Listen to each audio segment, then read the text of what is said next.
The most difficult intellectual aspect for most people to accept in the practicality of their investing lives as it relates to capital markets is the degree to which capital markets, and the stock market in particular, pre-price. They're in the business, as if it was the market's job, to take all those things that are commonly known information, widely bandied opinion, so-called facts, newspaper stories, and all the rest, and pre-price them as probabilities. And it does that very efficiently. This is the definition in almost every respect of the so-called efficient or semi-efficient market. The fact is that when stories become widely dispersed, facts, news, reality, or opinions, those widely dispersed notions have already been acted on by investors. They don't wait.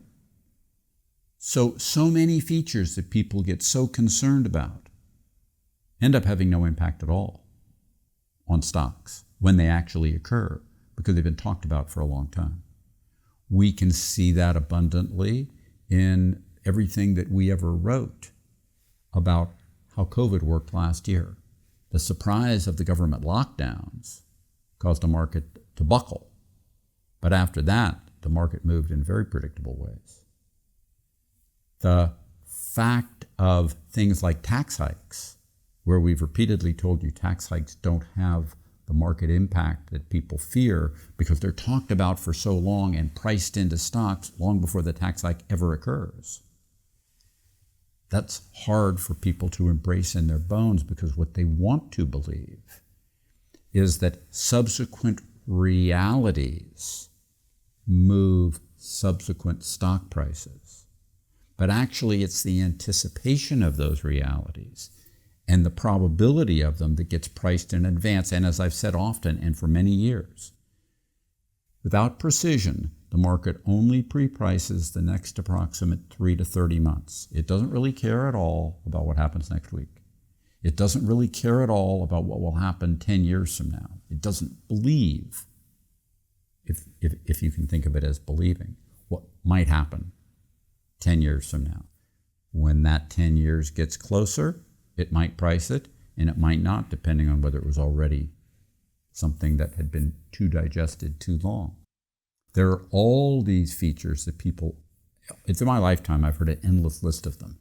You could go through the tax ones that I mentioned, which were recurring ones, debt. You can go through government debt, usually is the discussion point, demographics. People talk about things like the much discussed notion of K-12 public education not being good enough, about climate change. Well, these things can all be very real, and many are, but that doesn't mean they impact stock pricing because they were already pre-priced, unless they're too far out in the future, in which case they have no impact at all, or in case they're just about next week, in which case they have no impact at all. So it's important to remember that whatever these things are, the market's pre-pricing probabilities of reality in the next approximate 3 to 30 months. A little bit shorter sometimes, a little bit longer sometimes, but not much.